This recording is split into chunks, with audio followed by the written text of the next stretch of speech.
നമസ്കാരം. റാഫ്റ്റോ ക്രിക്കറ്റിലേക്ക് അവർക്കും സ്വന്തം പരിക്കേറ്റ IPL നിന്ന് റൂൾഡ് ഔട്ടായ ഇംഗ്ലീഷ് ഓൾറൗണ്ടർ ജെയ്മി ഒവേർട്ടിന് പകരം സൗത്ത് ആഫ്രിക്കൻ ഓൾറൗണ്ടർ ഡിയാൻ ഫോറസ്റ്ററിനെ CSK ടീമിലേക്ക് എത്തിച്ചിരിക്കുന്നു. ഒഫീഷ്യലി ഇക്കാര്യം അറിയിച്ച് കഴിഞ്ഞിട്ടുണ്ട്. ആരാണ് ഡിയാൻ ഫോറസ്റ്റർ, അദ്ദേഹത്തിൻ്റെ പെർഫോമൻസ് എങ്ങനെയാണ്, ഈ കാര്യങ്ങളൊക്കെയാണ് നമ്മൾ ഈ വീഡിയോയിൽ പരിശോധിക്കുന്നത്. ചുരുക്കത്തിൽ ഡിയാൻ ഫോറസ്റ്ററിനെ കുറിച്ച് CSK ആരാധകർ അറിയാൻ ആഗ്രഹിക്കുന്ന കാര്യങ്ങൾ പങ്കുവെക്കാം. ആദ്യം CSK ഒഫീഷ്യൽ അനൗൺസ്മെൻറ്റ് നടത്തിയത് ഇങ്ങനെയാണ്: powering up the pride from South Africa, welcome aboard Dian Forrester. എന്നിട്ട് കൃത്യമായിട്ട് പറയുന്നു, Dian Forrester joins the squad in place of Jamie Overton.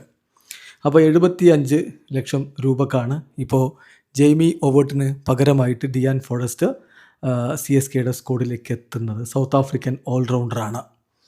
അപ്പോൾ ഇതിൽ നമ്മൾ ശ്രദ്ധിക്കേണ്ട ഒരു കാര്യം, ഇംഗ്ലീഷ് ഓൾറൗണ്ടർ ജെയ്മി ഒവേർട്ടൻ മിന്നും ഫോമിലാണ് സൗത്ത് ആഫ്രിക്ക CSKയ്ക്ക് വേണ്ടി കളിച്ചുകൊണ്ടിരുന്നത്. അതായത് CSKയുടെ 11 മത്സരങ്ങളിൽ 10 കളികളിലും അദ്ദേഹം കളിച്ചു, 14 വിക്കറ്റുകൾ എടുത്തു. മികച്ച രൂപത്തിൽ ബാറ്റ് കൊണ്ടും അദ്ദേഹം സംഭാവന നൽകിക്കൊണ്ടിരിക്കുകയാണ് പരിക്കേറ്റ് പുറത്തായത്. ഫോറസ്റ്ററെ സംബന്ധിച്ചിടത്തോളം അദ്ദേഹം റൈറ്റ് ആം ക്വിക്ക് ബൗളറാണ്, പേസ് ബൗളറാണ്.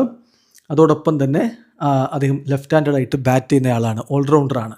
75 ലക്ഷം രൂപക്കാണ് ഇപ്പോൾ അദ്ദേഹം CSKയിലേക്ക് ജോയിൻ ചെയ്യുന്നത്. അദ്ദേഹം ജോബർഗ് സൂപ്പർ കിങ്സിന് വേണ്ടി ഈ കഴിഞ്ഞ SA-20 സീസണിൽ കളിച്ചിട്ടുണ്ട്. 25-കാരനായിട്ടുള്ള താരം അദ്ദേഹത്തിൻ്റെ T20I ഡെബ്യൂ സൗത്ത് ആഫ്രിക്കയ്ക്ക് വേണ്ടി ന്യൂസിലാൻഡിനെതിരെ കഴിഞ്ഞ മാർച്ച് മാസത്തിലാണ് നടത്തിയത്.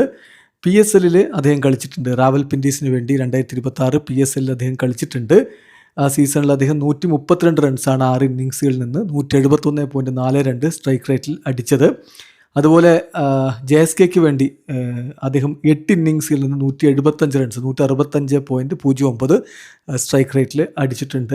ഇതിൽ MI കേപ്പ് ടൗണിനെതിരെ 42 പന്തുകളിൽ നിന്ന് 80 റൺസ് അടിച്ച മികച്ച ഒരു ഇന്നിങ്സും ഉൾപ്പെടുന്നുണ്ട്. ഏതായാലും ഈ 2 ടൂർണമെൻറ്റുകളിലും അദ്ദേഹം അധികമൊന്നും ബൗൾ ചെയ്തിട്ടുണ്ടായിരുന്നില്ല. PSLൽ അദ്ദേഹം 2 വിക്കറ്റുകളാണ് 34 പന്തുകൾ എറിഞ്ഞുകൊണ്ട് നേടിയിട്ടുള്ളത്. അതേസമയം SA-20യിൽ അദ്ദേഹം ഒരൊറ്റ ഓവർ മാത്രമാണ് എറിഞ്ഞത്, 1 വിക്കറ്റും ലഭിച്ചിട്ടുണ്ടായിരുന്നില്ല. എന്തായാലും CSKയിലേക്ക് അദ്ദേഹം എത്തുന്നു. വലിയ പ്രതീക്ഷയിലാണ് CSKയിലേക്ക് അദ്ദേഹം വരുന്നത്. ജെയ്മി ഒവേർട്ടൻ്റെ ബൗളിങ്ങിന് പകരമാകുമോ എന്നുള്ളതാണ് ചോദ്യം. വീഡിയോ അവസാനിക്കുന്നു. ക്രിക്കറ്റ് ലോകത്തെ കൂടുതൽ വിശേഷങ്ങളുമായി റാഫ്റ്റോ എത്താം.